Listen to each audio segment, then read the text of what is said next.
둘, 하나, 하나, 둘, 셋, 하나, 둘, 셋, 하나, 둘, 셋, 하나, 둘, 셋, 하나, 둘, 셋, 하나, 둘, 셋. 마이크 잘 나가죠? 뒤에.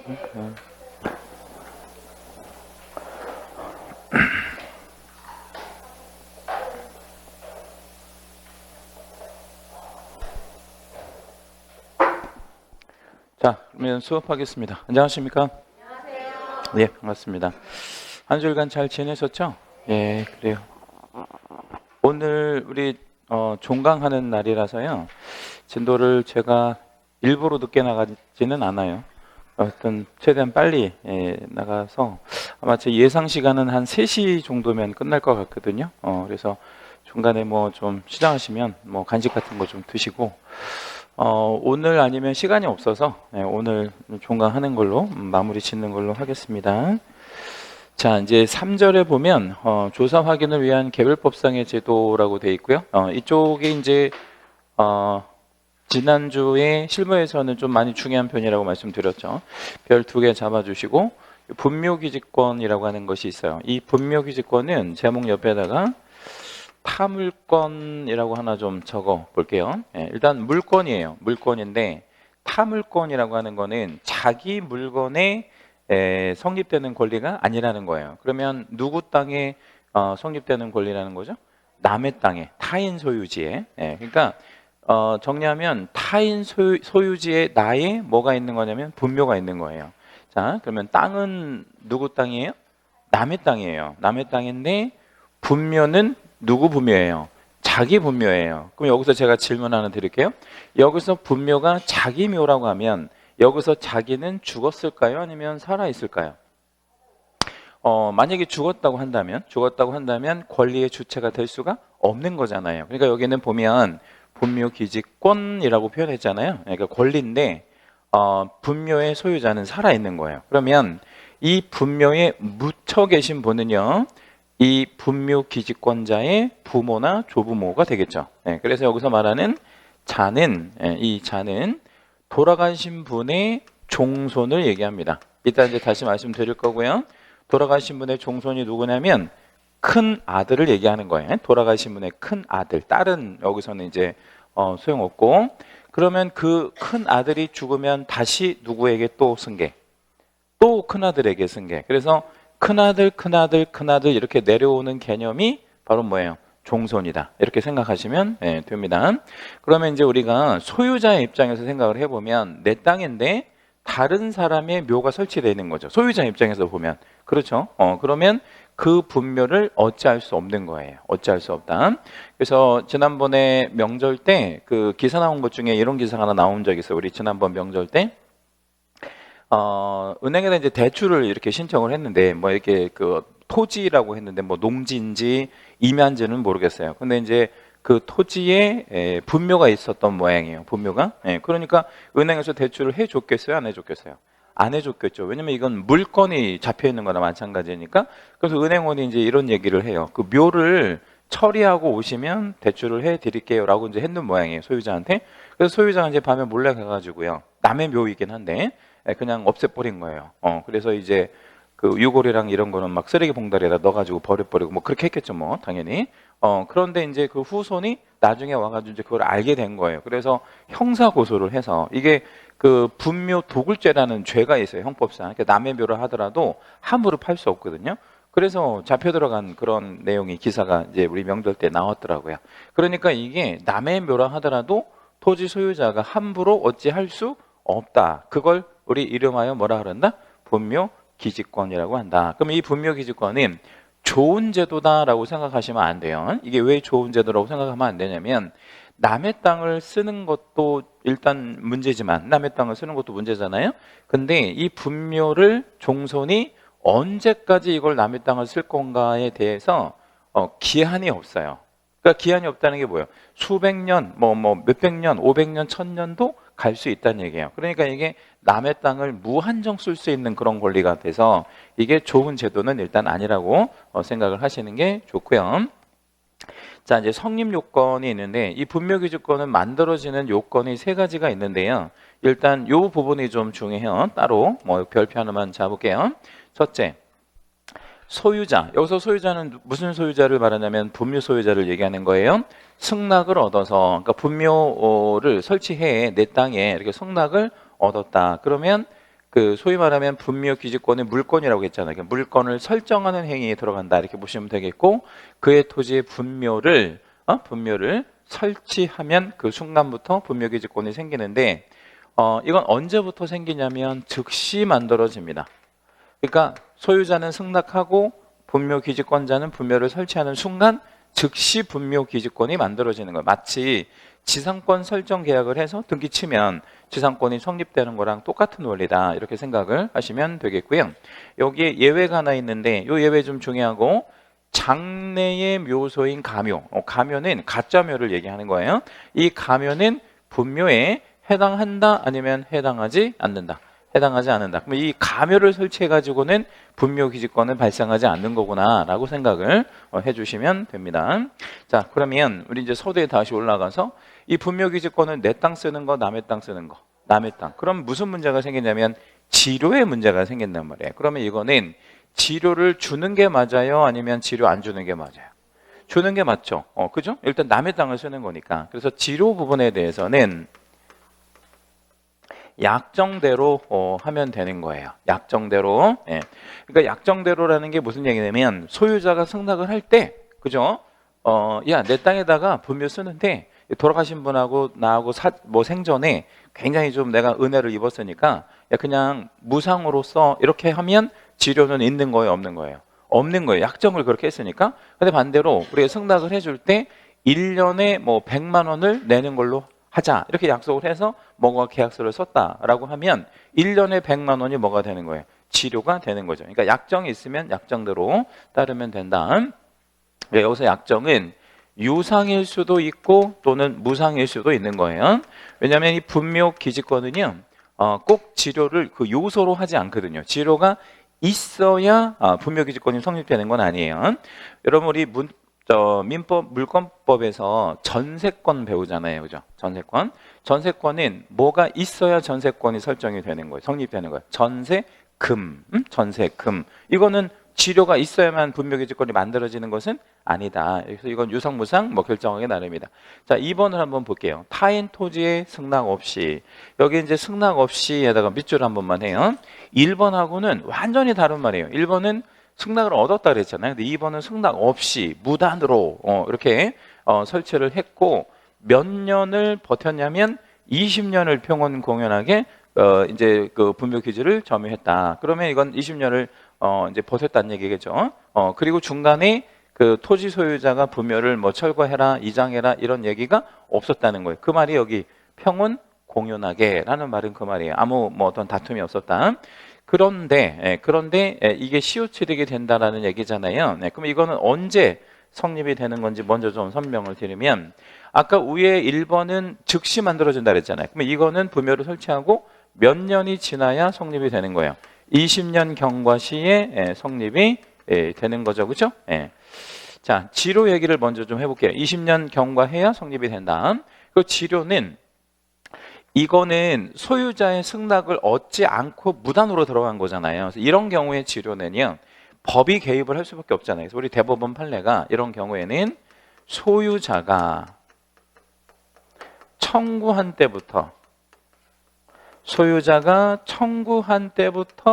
유상이다. 그러니까 줘야 된다라고 이제 그 판례를 비교적 최근에 이거를 번복했습니다. 우리 대법원 판례가 바뀌었다 이 말이에요. 그래서 이거는 시효취득의 경우에는 소유자가 지료 주세요라고 청구하죠. 그러면 청구한 날로부터 유상입니다. 그러니까 무상이었다가 종전에는 판례가 유상으로 바꿨어요.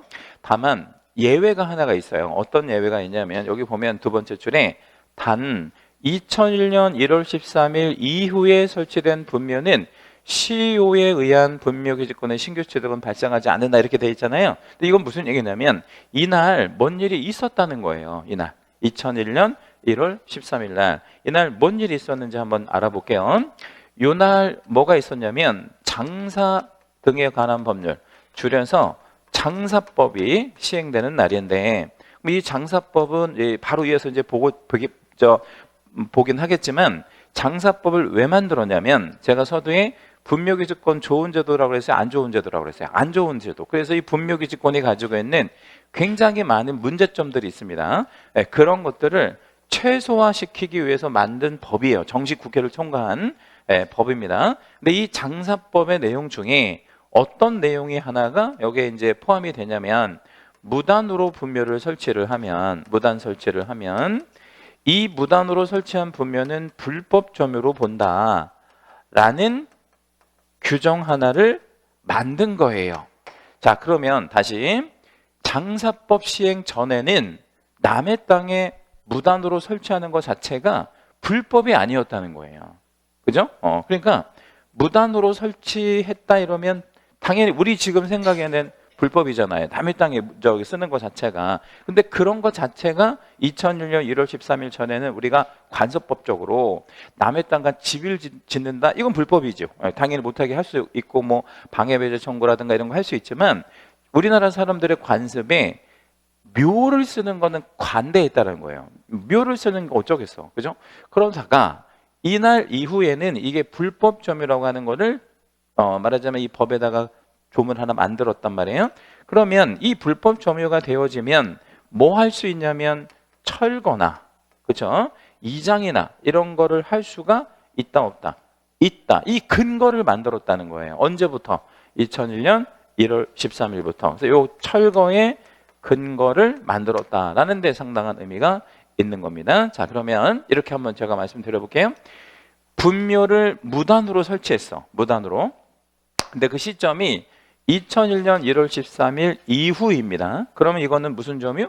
불법 점이요. 그러면 그날로부터 20년 아니라 200년이 지나도 계속 뭐인 거예요? 불법 점유죠. 그러면 언제든 소유자는 뭐 할 수 있다? 철거할 수 있다. 그 말은 철거할 수 있다. 이 말은 이 말의 의미는 시효취득이 그러니까 어떤 권리로 인정하는 것 자체가 된다는 거야, 안 된다는 거야? 안 된다. 이 말이 되는 거죠. 그렇죠? 그래서 2001년 1월 13일 이후에는 시효취득이라는 개념은 없는 겁니다.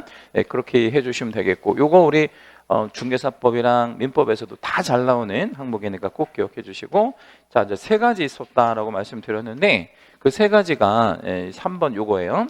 자, 자기 소유의 토지에, 그러니까 자기 땅에 분묘를 설치한 자가 단락 한번 끊어볼게요. 그러면 땅도 누구 거냐면 자기 거고, 그렇죠? 분묘도 누구 거냐면 자기 거예요. 그러니까 자기 부모님 거예요.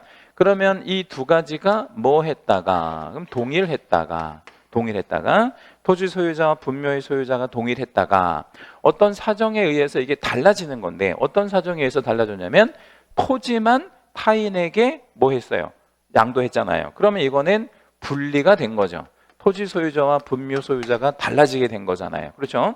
그럼 우리 법정지상권의 성립 요건 중에 토지 소유자와 건물 소유자가 뭐 했다가 동의를 했다가 이게 달라져야 법정상권이 만들어지는 것처럼 이 또한 토지 소유자와 분묘 소유자가 동의를 했다가 이게 달라진 경우에 들어가니까 뭐가 인정이 되는 거예요? 분묘 기지권이 인정이 되는 거죠. 그 대신 우리 관습법상의 법정지상권에 보면 특약이 없어야 되잖아요. 철거 특약이 없어야 되니까 여기도 그런 말이 하나 나오네. 여기다 채색 하나만 할게요. 특약 없이. 이게 이제 특약 부존재의 원칙이다라고 얘기를 해요. 그러니까 철거 특약이나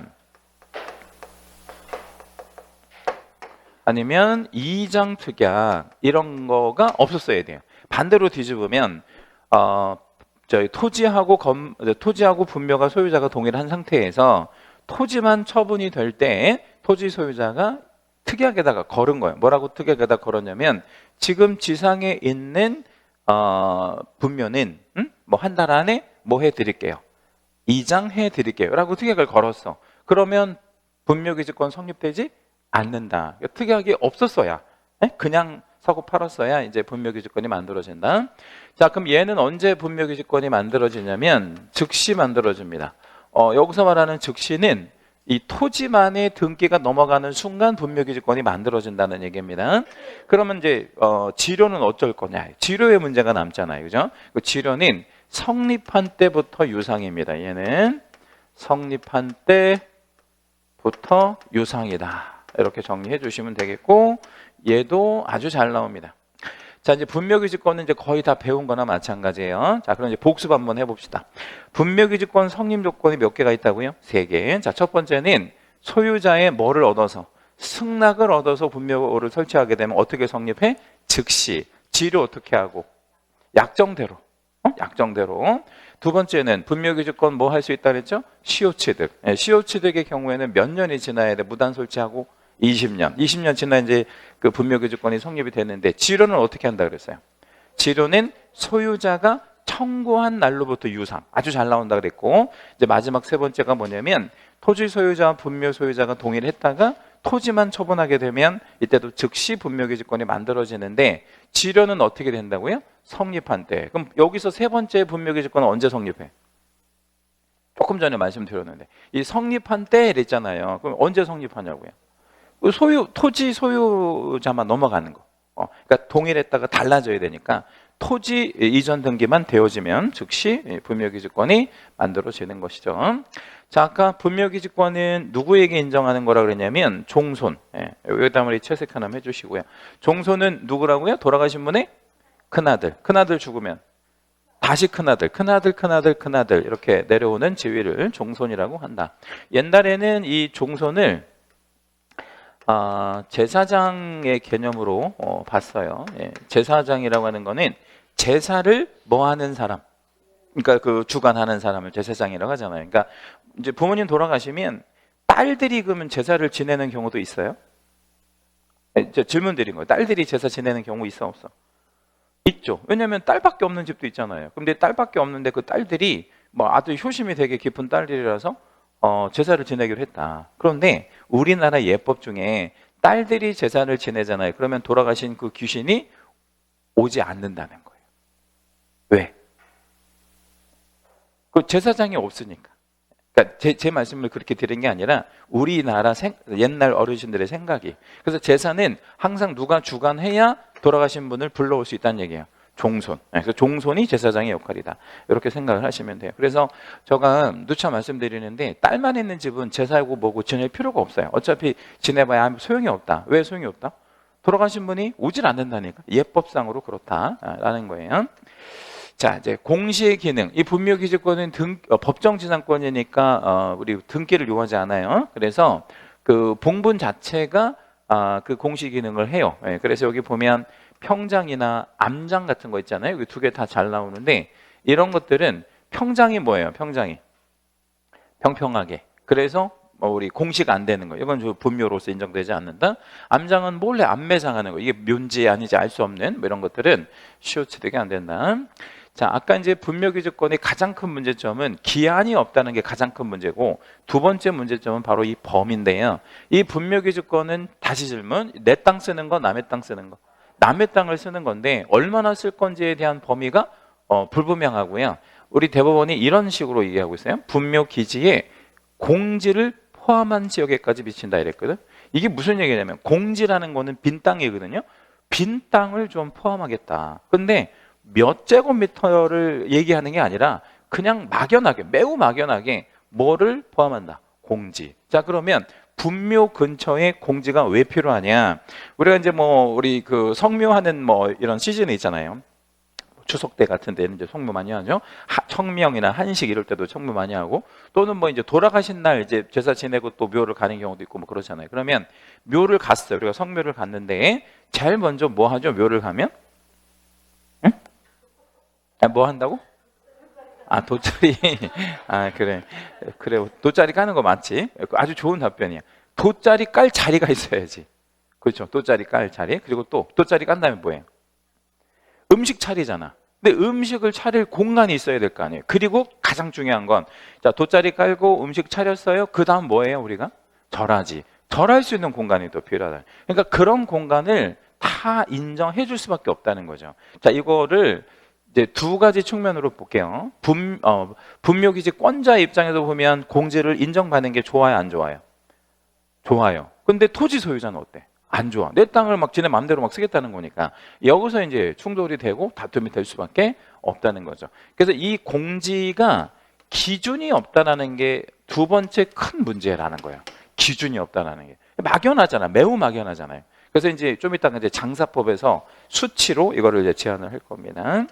지료 아까 말씀드렸는데, 아까 지료는 세 가지 다 말씀드려서요. 넘어갈게요. 넘어가는 걸로 하고 쭉 넘어가시고, 그 다음에 여기 니을번에 가보면 이게 지상권 유사의 개념이기 때문에요. 여기 보면 2년분 이상의 우리 지료를 지체했다. 이러면 지상권 소멸 청구가 가능하거든요. 근데 이 분묘기준권도 일종의 이제 법정 지상권이니까 그 분묘기준권자가 몇 년분의 지료를 안 줬다면, 2년분 이상의 지료를 안 줬다면 소멸 청구할 수 있다. 뭐 이런 개념이에요. 그러면 질문. 토지 소유자 입장에서 보면 분묘기지권자가 2년분의 지료를 안 줬네? 그러면 땡큐예요? 노 땡큐예요? 완전 땡큐인 거예요. 왜 완전 땡큐야? 이거 소멸 청구 이렇게 철거시켜버릴 수 있기 때문에 뭐 그런 얘기 드리고요.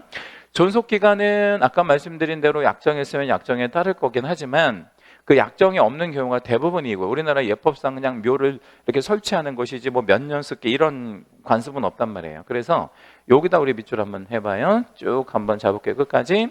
그리고 이 표현을 잘 한번 새겨보시면 언제까지 분묘기지권이 존속된다는 건지를 한번 해석해 보겠습니다. 권리자. 권리자는 종손을 말해요. 종손은 계속 생산될 수 있죠. 그러니까 그 무슨 얘기냐면 종손네 집에 아들이 태어나면 계속 종손은 이어지는 거잖아요. 물론 이제 대가 끊길 수도 있긴 하지만, 근데 권리자가 분묘에, 그러면 이 분묘라는 거는 이 권리자가 분묘를 철거하지 않는 한 계속 있는 거잖아. 그럼 한 500년도 갈 수 있나? 갈 수 있죠. 500년. 이 종손네 집안이 계속 대를 이어진다고 한다면 500년이든 1000년이든 갈 수 있고, 수호 봉사를 계속하고 그 분묘가 존속하는 동안에는 분묘기지권은 계속 존속한다. 그럼 언제까지? 그냥 영구 기한 제한이 없다라는 얘기입니다. 그래서 뭐 500년짜리 1000년짜리 이런 묘도 나올 수 있다는 얘기죠. 그렇죠? 이게 자기 땅을 쓰는 거라면 상관없어요. 그렇죠? 근데 누구 땅을 지금 쓰면서, 남의 땅을 쓰면서 영구히 쓴다. 이거 너무 좀 불합리한 문제라는 거예요. 분묘기지권은 기득권만 인정합니다. 그래서 새로운 분묘의 설치 제한 같은 거는 없고요. 오로지 기득권만을 인정한다. 그래서 여기 보면 새로운 분묘를 신설할 권능 이런 거는 포함되지 않는다는 건, 이게 합장을 하든 뭐를 하든 일절 그런 거는 인정되지 않는다라고 보시면 돼요. 여기 판례 3번만 잠깐 읽어드릴게요. 3번 판례가 되게 잘 나오는 거라서, 분묘가 멸실, 유골 존재, 이 말이 서로 충돌하는 듯한 느낌이에요. 분묘는 멸실이 됐는데 유골이 존재한대. 그러면 이게 무슨 뜻일까요? 분묘는 멸실이 됐는데 유골은 존재한다. 이게 뭔 뜻일까요? 봉분, 그러니까 흙더미는 쓸려 나갔는데 뭐는 남아있어? 우리 유골, 뼈는 남아있다. 노출이 되어 있다는 거죠. 그러면 이건 뭐 하면 돼요? 이 유골이 더 중요한 거니까 흙은 덮어주면 되지. 그죠? 그래서 이게 뭐가 가능하다고 하냐면 원상회복이 가능하다. 그래서 이럴 때는 원상회복이 가능하다. 이러면 분묘기지권은 뭐 하지 않는다. 소멸하지 않는다. 여기다 우리 별표 하나만 해요. 반대로 한번 뒤집어 볼게요. 유골까지 다 멸실이 됐어. 이제 뭐 큰 장마가 있어가지고요. 이제 뭐 산사태 막 크게 나서 아예 유골까지 다 없어졌어. 그러면 분묘기지권은 원상회복이 되는 거 안 되는 거예요? 안 되는 거예요. 그때는 어때? 소멸. 그럼 당연히 이제 우리 그 물건의 멸실이니까 물건 자체는 소멸이 되겠죠. 정도 기억하시면 되겠고, 자 이제 분묘기지권의 소멸이 하나가 있는데, 여기 보면 이런 말이 나옵니다. 권리자가 의무자에 대하여 그 권리를 포기하는 의사표시를 하기만 하면 즉시 소멸이다, 이 말이에요. 그런데 자 이제 이제 다 배우셨으니까 답변하실 수 있어요. 권리자 누구? 종손. 의무자 누구? 토지 소유자. 그러니까 누가 누구에게? 종손이 토지 소유자에게 나 분묘기지권 갖고 있는 거 나 뭐 할게요? 포기할게요 라고 포기 의사표시를 했어. 그러니까 우리 실무에서는 이제 포기각서를 써주는 거예요.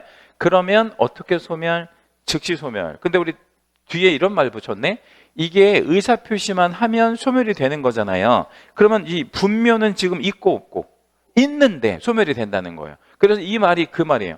이거를 하는 외에 점유까지도 포기해야만, 그러니까 분묘를 철거해야만 이 권리가 소멸하는 것은 아니다. 그럼 언제 소멸한다는 거야? 의사표시만 하면 그 즉시 소멸한다. 그러니까 분묘 자체가 중요한 게 아니라 이 분묘기지권자의 의사가 중요하다. 다시 말씀드리면 분묘기지권자의 포기의 의사표시가 있는 순간 즉시 소멸한다. 이렇게 기억해 주시면 돼요. 자, 이제 정리해 볼게요. 분묘기지권이 갖고 있는 여러 가지 문제점 중에서 두 가지가 가장 큰 문제인데, 첫째 어떤 게 문제예요? 기한이 없다는 거. 그죠? 두 번째는 공간을 지 맘대로 쓴다는 게, 이 공간적인 부분이 또 문제가 되죠. 그래서 이거를 이제 제한하기 위해서 우리나라는 2001년 1월 13일 날 굉장히 늦은 감이 있죠. 이날 뭐를 만들었대? 장사 등에 관한 법률을 만들었대. 여기다도 별표. 지금 우리 본 시험에 분묘기지권 하나, 장사법 하나 이렇게 출제하는 패턴이 굉장히 오래됐어요. 이거는 꼭 나올 거다 이렇게 생각을 하시는 게 좋아요. 자, 여기 보면 뭐 이런 말 나오잖아요. 공공복리 뭐 이런 말. 공공복리. 공공복리가 무슨 말이고? 앞에 친구. 공공복리 무슨 말? 어려운 말 아닌데. 공공복리. 그럼 나라에서 아니 그런 뜻 아니에요. 그렇지. 모두가 다 행복하게 잘 살자. 모두가 행복한 게 좋다. 이게 뭐예요? 공공복리이거든요. 근데 왜 분묘기지권과 관련해서 이 장사 등에 관한 법률에 관련해서 이걸 왜 썼냐면 이런 거예요. 자, 500년 전에 돌아가신 분이 계세요. 500년 전에 돌아가신 분이 계시다고. 근데 그분이 훌륭한 일을 하신 것도 아니고 그냥 뭐 500년 전이면 임진왜란 그 당시인데 도망가다가 죽은 사람이에요. 그냥 저 외장으로 뭐 이렇게 외장하고 싸우다가 죽은 것도 아니고 임진왜란 때 그냥 도망가다가 그냥 죽은 사람이에요. 근데 그 후손들이 너무나 잘 돼가지고 묘는 또 잘 돌본다고 가정해 볼게요. 근데 500년 전에 돌아가신 그 분이 훌륭한 분도 아닌데 그 묘가 자기 땅도 아니고 남의 땅을 지금 차지하고 있는데 막 그 주위 공지를 막 아주 막 뭐 넓게 뭐 비석도 설치하고 훌륭한 것 하나도 없는데 그냥 뭐 비석에다 이렇게 써놨어. 임진왜란 당시에 도망가다가 돌아가셨다. 이렇게 예를 들면 그렇게 써놓으신 거야. 아무것도 훌륭한 게 없는데. 근데 그것도 자기 땅도 아니고 남의 땅에 500년 동안 그거 쓰고 있는 것 자체가 문제가 있다 없다? 있다. 무슨 문제가 있냐면 그 사람이 거기를 500년 동안 차지하고 있는 동안에 그 이후에 돌아가신 분이 묻힐 공간이 없는 거가 되는 거죠. 그렇죠? 그러니까 우리 그 뒤에 지금도 돌아가실 분들이 묻히고 싶은 사람도 있을 거 아니에요. 뭐 화장해서 뭐 납골이나 이런 거로 가는 사람도 있기는 하지만 땅에 묻히고 싶은 사람이 있는데 못 들어가는 거야. 왜 못 들어가? 이 사람들이 이미 자리를 차지하고 있으니까. 그래서 이제 공공복리 뭐 이런 측면을 여기서 내세운 거예요. 그래서 이제 이것들을 어떻게 제한을 하는지를 보세요.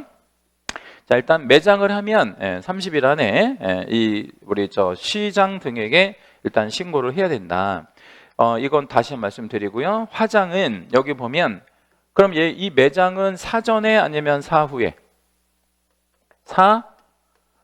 매장하고 30일 이내에 신고라 그랬잖아요. 그럼 사전 사후.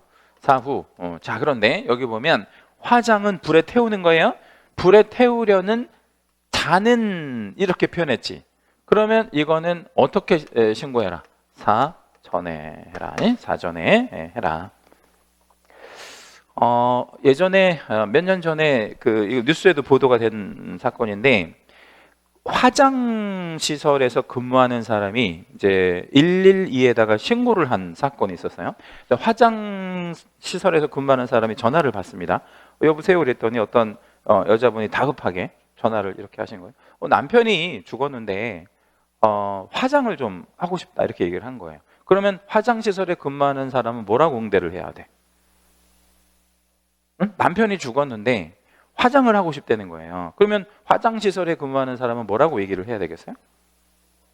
신고를 하셨냐라고 해야 되잖아요. 근데 신고를 하셨냐니까 신고는 안 했대. 신고 안 하고 좀 화장을 해달라고 하는 거예요. 너무 이상하잖아. 그래서 전화 끊고 112에 신고를 한 거예요. 그 이제 전화 뜨니까. 그래서 이제 경찰이 수사를 해보니까 살인 사건이 있었던 거예요. 그래서 이 화장은 그냥은 안 해준다고요. 무슨 얘기인지 이해됐죠? 그래서 하려는 이라니까 이게 뭐야? 사전에 신고해라. 이거 너무나 당연한 거죠. 개장은 묘를 이렇게 여는 거예요. 뚜껑 여는 거를 개장한다라고 하는데 여기도 보면 뭐라고 돼 있어요? 하려는. 그럼 이거 사전이네.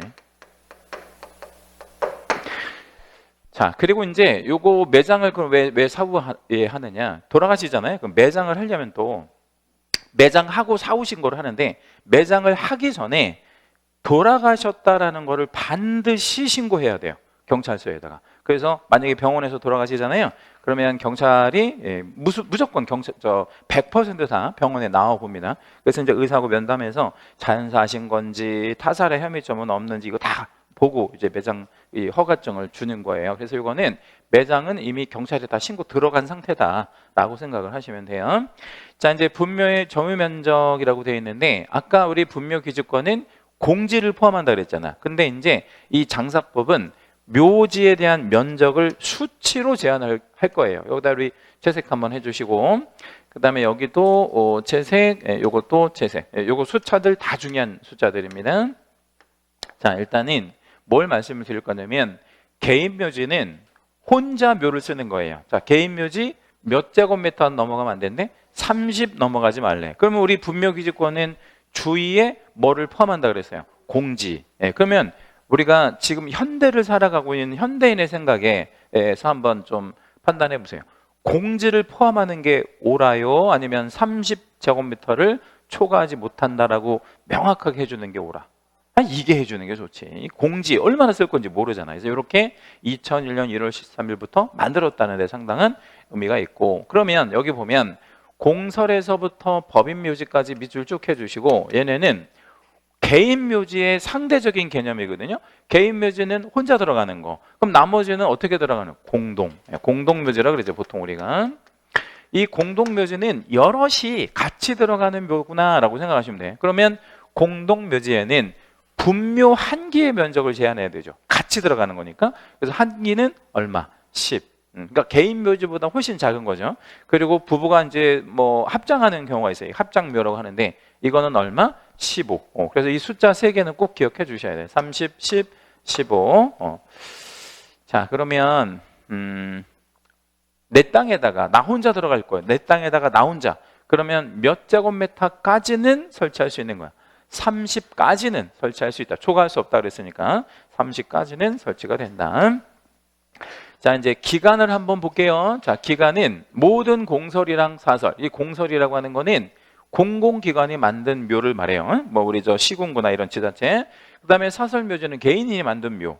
여기에 딱 하나 빠진 묘가 있는데 국립묘지만 빠진 거야. 좀 국립묘지를 제외한 모든 묘들은 몇 년이 설치 기간이 원칙이다. 30년.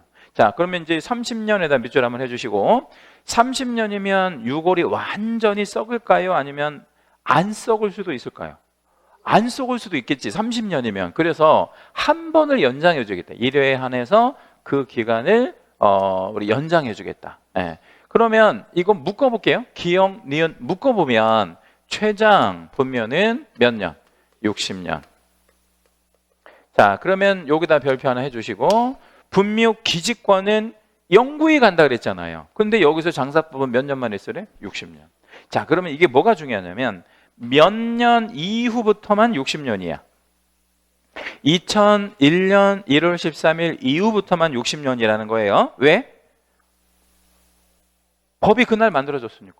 그럼 그 전에 묘들은, 그 전에 묘는 영구히 갈 수 있다. 아직도 기득권이 있으니까. 그래서 이게 이제 어떤 공공복리를 위해서 이런 것들을 어쩔 수 없이 만들 수밖에 없다. 그러면 여러분이나 저는 지금 현재 살아 계시니까, 우리가 지금 살아 있으니까 만약에 묻힌다면 언제 묻힐 수 있는 거예요? 2001년 1월 13일 전에 후에.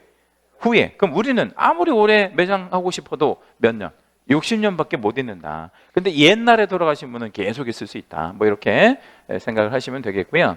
이 60년 기간 계산할 때 합장 분묘의 경우에는 합장된 날을 기준으로 한다. 이게 무슨 얘기냐면, 자, 이제 남편이 돌아가셨어요. 남편 사후 59년 됐습니다. 그러니까 남편이 일찍 돌아가셨는데 59년이 지난 거야. 59년이. 근데 부인이 남편 돌아가신 지 59년 만에 부인 돌아가셨네. 이 부인사. 부인이 이제 합장을 하고 싶다는 거예요. 젊은 나이에 이제 남편 죽었으니까 얼마나 애잖아. 그래서 합장을 하고 싶은 거예요. 자, 그러면 몇 년 있을 수 있다, 부인은? 1년만 아니면 60년? 그렇지. 왜 60년? 이 합장된 날을 기준으로 해서 60년이다 이거죠. 그러면 이 남편은 부인 덕택에 몇 년 있을 수 있는 거야? 119년 있을 수 있는 거죠. 부인 덕에 119년이 있는 거죠. 예. 이 부인 덕이에요? 아니면 덕은 아니에요? 일찍 돌아가시면 안 되죠. 예. 자, 그 다음에 이제 기간이 끝나잖아요. 예, 그러면 분묘는 처리해야 되는데 몇 년 안에 처리를 해야 되냐면 1년 안에. 자, 아까 우리 분묘가 장사법상 최대 몇 년까지 설치할 수 있다 그랬죠? 60년. 근데 60년이 지났으면 몇 년 안에? 1년 안에. 그러니까 정말 버티면 몇 년까지 버틸 수 있는 거야. 61년까지 버틸 수 있는 거예요. 1년 안에. 그걸 철거하고 뭐 화장한 다음에 봉안을 해야 된다. 근데 이거 만약에 안 하잖아요. 그러면 처벌이 있습니다. 처벌은 몇 년, 몇 천의 처벌이냐면 1년 1천의 처벌이 있다. 자, 그러면 여기서 이제 중요한 얘기 또 해봐야 돼요. 얘 좀 중요해요. 처벌한다는 거. 1년 1천. 누가 철거해야 돼? 철거를. 우리가 생각하면 종손이 철거할 것 같잖아요. 여기서는 종손이라는 개념은 안 나와요. 그럼 누가 철거하냐면 연고자가 이거를 철거를 해야 되거든요. 연고자가 누구냐? 연고자 얘기를 좀 잠깐 해볼게요. 여기다 한번 적어봅시다. 연고자. 연고자는 돌아가신 분의 1연고자가 배우자입니다. 그러니까 연고자는 누구냐? 돌아가신 분의 배우자가 제1연고자예요. 그러면 돌아가신 분이 몇 년 지나서 지금 분묘를 철거하려고 하는 거지? 60년 지나서 철거하려고 하는 거잖아. 그러면 돌아가신 분이 60년이 지났으면 배우자가 살아계실 가능성은 많지는 않고 거의 없지. 왜 없어? 남편이든 부인이든 죽고 나서 60년 지났으면 그 타방 배우자가 살아있을 가능성이 거의 없지. 그죠? 그러니까 거의 없는 일이에요. 그럼 그 다음 연고자가 누구냐? 연장 자녀예요. 근데 우리 법에 이렇게 돼 있어요. 연장 자녀라고. 그러면 연장이 무슨 뜻이에요? 연장이 나이 많은 뭐 이런 뜻이지. 그럼 자녀가 뭔 뜻이에요? 자녀가 여기서 자녀, 아들, 딸 이런 뜻이잖아요. 그죠? 그러니까 이 연고자는 누구를 얘기하는 거냐면 배우자는 없을 확률이 아주 많고 나이 많은 아들이나 딸. 그러니까 큰아들이나 큰딸이 여기에 해당이 된다 이 말이에요. 그러니까 권리는 항상 누가 누려? 권리, 그러니까 분묘기지권이라고 하는 권리 있잖아요. 그건 누가 누리냐고요. 종손, 큰아들만 내리고 징역 가고 벌금 낼 때는 무슨 순으로 가는 거야? 나이 순으로. 나이 순으로. 그러니까 누나가 있다. 그럼 징역 갈 때는 누나가 가고 권리는 항상 누구만 누리고 아들만 내리고 뭐 지금 그런 구도예요. 이것도 참 그제같이 나눴잖아요. 이런 것들을 잘 알고 계셔야 되고 무연고묘는 이런 게 없는 거. 연고가 없는 묘를 무연고묘라고 얘기하고요. 무연고묘는 빨리빨리 처리를 해서 없애버려야 돼. 이게 별로 이렇게 바람직한 제도가 아닙니다. 이런 관습이 뭐 우리가 전통문화다 이렇게 주장하는 분들도 계시는데 전통문화도 이런 전통문화는 개성할 필요가 없다고 저는 개인적으로 생각해요. 왜냐하면 돌아가셔가지고 산에다 묻는 게 그게 무슨 전통문화예요. 이런 거는 빨리 없애버려야 된다. 내부적으로 이거 좀 문제가 좀 있는 제도다. 자, 사설묘지 관련해서 네, 개인묘지 아까 매장하면 30일 안에 신고한다는 것처럼 여기도 30일 안에 우리 신고해야 된다. 나머지 가족, 종중, 문중, 법인묘지 같은 경우에는 사전 허가를 받아야 된다. 뭐 이런 얘기들이 있고요. 그다음에 이제 묘의 그 거리 제한이라는 게 있어요. 네, 그래서 거리 제한 잠깐 좀 볼게요. 묘지는 도로, 철도, 하천 그 예정지로부터 예를 하나만 들어볼게요. 도로는 확장의 가능성이 있는 거잖아. 항상 그죠? 넓혀질 가능성이 있으니까 도로 바로 옆에다가 설치하지 마. 그러면 몇 미터 띄워? 300m 띄워 뭐 이런 얘기고. 그 다음에 20호 이상 인간 밀집한 지역, 보통 우리가 마을이라고 얘기하는 거 있잖아요. 마을 또는 학교, 뭐 그 밖에 공중이 수시로 집합하는 뭐 우리 시설이나 장소, 뭐 예를 들자면 야외 시장 같은 거, 시장에 우리 자주 모이잖아요. 그죠? 장 쓰는 날, 이럴 때, 그럴 때 몇 메타를 띄워라. 500m 이상을 띄워라. 우리 마을 바로 옆에 묘의숲 그러면 일종의 혐오시설로 작용할 수 있으니까. 근데 이게 별 생각 없이 보면 우리 이런 시설로부터 띄워라 뭐 이거는 당연히 뭐 그런 거 아니야 이렇게 생각하기 쉬운데 이게 무슨 문제가 생기냐면 이런 식으로 묘를 어떤 지형 지물로부터 일정한 거리를 띄워야 하는 어떤 그런 제한 때문에 무슨 가격이 굉장히 비싸졌겠어요? 묘지 가격이. 이게 이제 묘를 설치할 수 있는 공간이 그만큼 줄으니까 어떤 그런 좀 약간 문제가 있는 제도다 이것도. 자, 개인 묘지는 아까 말씀드린 대로 30 이하는 설치할 수 있죠. 왜냐하면 초과할 수 없으니까. 그리고 가족, 종중, 문중 묘지는 전체 사이즈가 100, 1000 그리고 법인 묘지는 10만 제곱미터 이상으로 설치해라 뭐 이렇게 되어 있네요. 나머지 묘들은 다 이렇게 상한의 제한을 걸고 있는데 법인 묘지만 하한의 제한을 걸고 있어요. 그 말은 무슨 얘기예요? 법인 묘지는 좀 어떻게 만들어라. 크게 만들어. 그래야 허가를 해주겠다. 뭐 이런 얘기죠. 그다음에 여기 보면 이제 나머지 이제 공동 묘지들은 10제곱미터 넘어가면 안 되고 합장하더라도 15제곱미터를 넘어가서는 안 된다. 요거 아까 중요하다고 말씀드렸죠. 이런 숫자들 다 알고 계셔야 됩니다. 자, 설치 방법에 보니까 분묘의 형태는 봉분. 우리가 이제 보통 일반적인 형태가 이렇게 봉분, 흙 이렇게 쌓아놓죠. 그다음에 평분은 이렇게 양쪽에 이렇게 뭐 그 돌 같은 거 이렇게 석곽이라고 해가지고 해놓고 평평하게 하는 이런 묘들도 있죠. 약간 좀 잘 사는 분들이 이런 거 많이 하죠. 평분. 그리고 평장으로 하는 경우도 있는데 이렇게 평평하게 하는 그런 경우인데 이 평장은 위에서 얘기하는 분묘로 보지 않는 그런 평장이 아니라 정식으로 이렇게 뭐라 그럴까 막 비석 같은 것도 설치하고 이렇게 평장묘 같은 경우 보면 대대적으로 다 깎아가지고 뭐 이렇게 뭐 누구누구 뭐 여기 뭐 잠들다 뭐 이런 식으로 뭐 좀 있는 집안은 또 그거 막 그 묘에다가 얼굴 같은 것도 이렇게 막 뭐라 그래 음각 형태로 이렇게 해서 하는 경우도 있고 아무튼 뭐 그런 식으로 하는 거를 얘기하고요.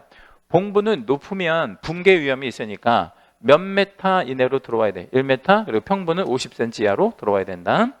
그리고 법인 묘지는 얼마 이상이어야 설치 허가 나온다 그랬죠? 10만 제곱미터 이상. 그럼 명절 때 법인 묘지에 굉장히 많은 차들이 올라가고 내려가고 할 거 아니에요. 그래서 폭이 5m 이상은 되어야 이게 올라가는 차, 내려가는 차가 교행할 수 있다. 그래서 5m 이상의 어떤 도로의 폭은 있어야 된다. 최근 시험에는 이런 숫자들을 계속 내고 있습니다. 이런 것들 별거 아닌 것 같은데 이런 숫자들을 계속 설치하고 있다. 자, 이제 자연장을 한번 좀 봐야 되는데요. 이 자연장이라고 하는 거는 이런 거예요. 그러니까 돌아가시면 화장을 먼저 해야 되고 그 골본을 이렇게 여기까지 쭉 밑줄 한번 잡아볼게요. 장사하는 것을 말한다. 이걸 자연장이라고 하는데 일단 자연장에서 핵심은 화장을 해야 된다는 거예요. 화장. 그냥 매장하면 그거는 분묘가 되고 화장을 기본으로 해야 돼요. 화장 아시잖아. 태우는 거. 그럼 화장하면 이제 뭐만 나오죠? 응? 이제 뭐라 그럴까? 재라고 해야 되죠. 재. 그 유골이 이렇게 남은 재. 그거를 곱게 빠요. 곱게 빤다고. 그럼 빤 거를 우리 뭐라 그래? 골분. 그 골분을 수목에다가 나무 밑에다가 묻으면 그걸 무슨 장이라고 얘기할까요? 수목장, 화초, 이게 꽃 같은 거 밑에다 묻으면 화초장이라고 하고 잔디밭 밑에 묻으면 잔디장이라고 얘기하는데 이러한 것들을 통칭해서 무슨 장이라고 부르는 거야? 자연장. 우리 드라마 같은 데 보면 수목장 많이 얘기하잖아요. 근데 사실은 수목장이 법률 용어는 아니고 자연장이라고 하는 게 맞다. 그래서 그런 데다가 묻거나 여기서도 재생. 자, 자연장에서 핵심은 화장이고 두 번째가 묻는 방식이 하나가 있어. 묻는 거. 근데 이 묻으려고 보니까 무슨 가격이 또 막 비싸졌어. 이 묻는 토지 가격이 비싸진 거예요. 수목장, 화초장, 장디장 이것도 장난 아니게 비싸지니까 이제 대안으로 나온 게 뭐냐면 해양이 뭘까요? 바다에, 그죠? 바다에 이거를 뭐 할 수 있는 장이냐면 뿌리는 거가 자연장이에요. 그러니까 우리 이렇게만 기억해요. 화장한 요골의 골분을 뭐 하거나 뭐 해라 이랬죠? 묶거나 뿌려라 이 말이에요. 그러면 여기서 자연장의 의의는 자연장은 분묘다 아니면 분묘는 아니다. 분묘는 아니다. 이렇게 기억을 하시면 됩니다. 자연으로 그냥 돌아가시는 거구나 라고 보시면 됩니다. 자, 이제 뒷장 넘어가시면 자연장의 방법에서 묻는 방법이 있고 뿌리는 방법이 있다 그랬잖아요. 그죠? 묻는 방법, 뿌리는 방법. 묻을 때는 지면으로부터 몇 센치 이상 깊이에 묻으래요. 30cm. 너무 얕게 묻으면 무슨 문제가 생길 수 있을까요? 땅 파고 뭐 한 10cm? 이 정도로 얇게 묻으면 무슨 문제가 생겨요? 짐승들이 파먹을 수도 있고 또 이제 비 같은 거 좀 오면 그게 좀 유실될 가능성도 많고 그러니까 깊게, 그러니까 30cm도 사실 얕은 건데 더 깊게 묻어라. 더 깊게 묻는 거는 상관이 없어요. 아주 많이 이렇게 묻어도 상관이 없다. 영화 파묘라는 거 보신 분 계시나? 예. 파묘 보셨어요? 예. 그 파묘에 보면 묘를 파잖아요. 근데 키 높이까지 막 들어가잖아. 사람 키 높이까지. 깊이 파는 게 좋다 그래요. 그래서 깊이 묻어주는 게 좋고, 그리고 뿌릴 때는 어디에 뿌린다고요? 강에 아니면 바다에? 바다에. 무조건 바다에 뿌려야 돼. 여기다 이렇게 해봐요. 하천 해서 X표 별. 우리가 이제 드라마를 보다 보면 그런 장면 많이 나오잖아요. 강에다가 막 이렇게 막 뿌리고 그러잖아. 강가에서. 그거 다 불법입니다. 왜 강에다가 뿌리는 게 불법이냐면 강물을 우리가 뭐예요? 먹잖아요. 근데 그거 뿌리면 안 되지. 그럼 뿌리는 거는 좋은데 어디에 가서 뿌려? 바다에. 그죠? 그러면 이렇게 뿌리는 거 어때요? 우리 해운대 해수욕장 같은데 난 막 해수욕하고 있는데 거기서 해수욕장에다 막 뿌리는 거 어떻게 생각해요? 응? 그건 민폐잖아. 그래서 배 타고 나가야 되는데 5km 이상 배 타고 나가야 돼. 5km 이상. 그래서 비교적 먼 바다에 가서 뿌려야 된다. 뭐 이렇게 생각을 해주시면 되겠고요. 그리고 여기에 이렇게 뿌리면 안 돼요. 저를 잠깐만 보세요. 이게 이제 유골함이 있으면 이게 이제 손으로 이제 장갑 끼고 이제 잡은 다음에 이렇게 뿌린다고 생각해봐. 그러면 이게 그 바다 같은 경우에는 바람 타고 어디로 들어오겠어요? 육지로 다시 들어올 거 아니야. 그렇게 뿌리지 말고 이렇게 해서 어떻게? 그 수면에 가장 가까이에 접근해서 이런 식으로 뿌려라. 이런 얘기예요. 그러니까 어디로 오지 않도록, 육지 쪽으로 오지 않도록 그래서 바다에다가 뿌려라. 자, 우리나라는 이제 삼면이 바다잖아요. 여기 제주도요. 삼면이 바다인데 어디가 여러분 최적의 장소일 것 같아요? 동해, 남해, 서해 어디가? 일단은 남해는 못 뿌립니다. 왜 남해는 못 뿌리냐? 이따 이제 말씀드릴 건데 남해는 그 바다 자체가 그 청정해역 이런 거예요. 그래서 양식도 많이 하는 데다가 남해는 일단 안 돼. 여기가. 그 남해는 바다가 정말 깨끗하잖아요. 동해는 어때?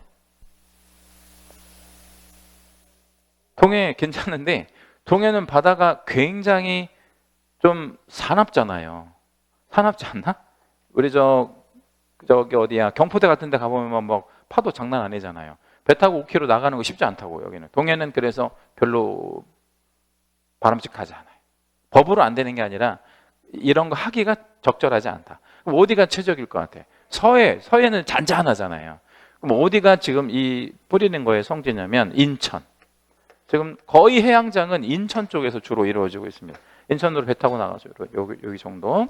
이거 되게 핫한 블루오션이에요. 앞으로 이 해양장이 많이 뜰 가능성이 많죠.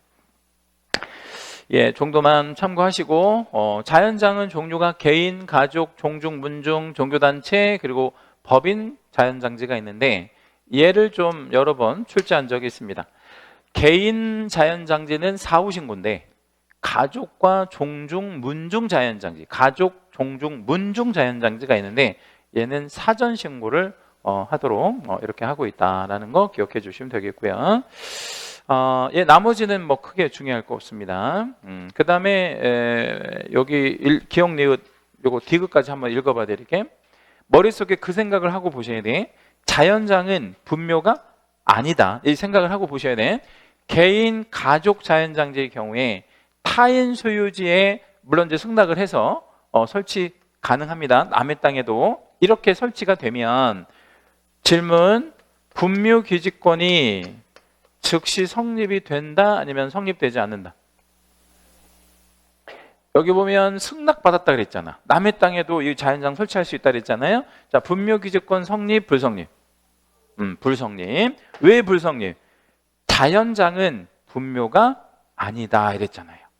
그렇죠? 조심하셔야 돼. 이거 별표. 그 다음에 자연장은 분묘 아니니까 이런 거리 제한 같은 거 있잖아요. 그런 거 적용받지 않는다. 아까 우리 거리 제한이라는 게 뭐야? 300m, 500m 띄우라 그랬잖아. 그런 거 거리 제한이 없다라는 얘기입니다.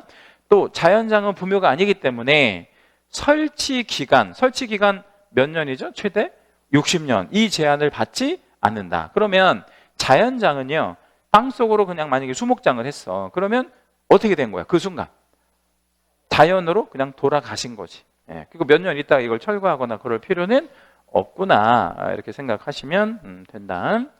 예, 그 다음에 이제 뭐 자연장지 등, 묘지도 뿐만 아니라 자연장까지 다 설치할 수 없는 뭐 그런 경우를 얘기하는 건데, 대표적으로 아까 얘기했던 대로 이런 데도 하면 안 돼. 상수원 보호구역. 우리 먹는 물 같은 거 있잖아요. 상수라는 게 먹는 물이거든요.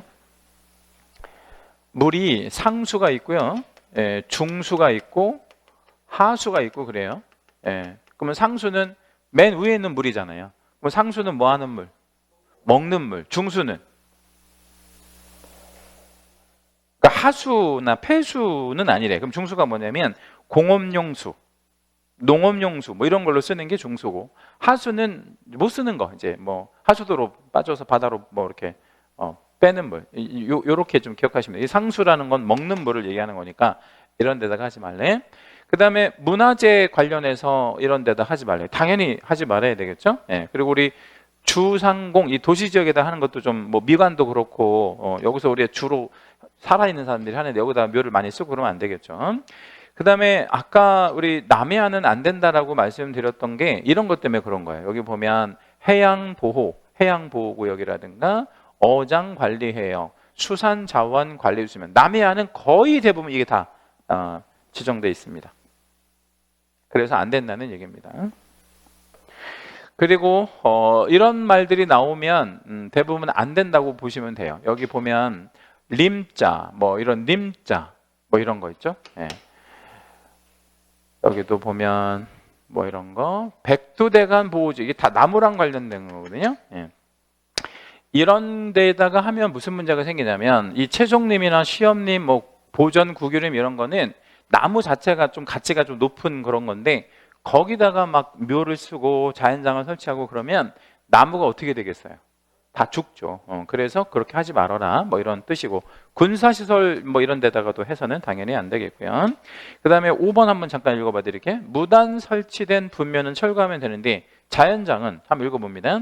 토지 소유자 또는 자연장 조성자의 승낙 없이 다른 사람 소유의 토지 또는 자연장지에 자연장을 한 자는, 또는 그 연고자는 해당 소유자 또는 자연장지 조성자에 대하여 토지 사용권이나 그 밖에 자연장 보전을 위한 권리를 주장할 수 없다.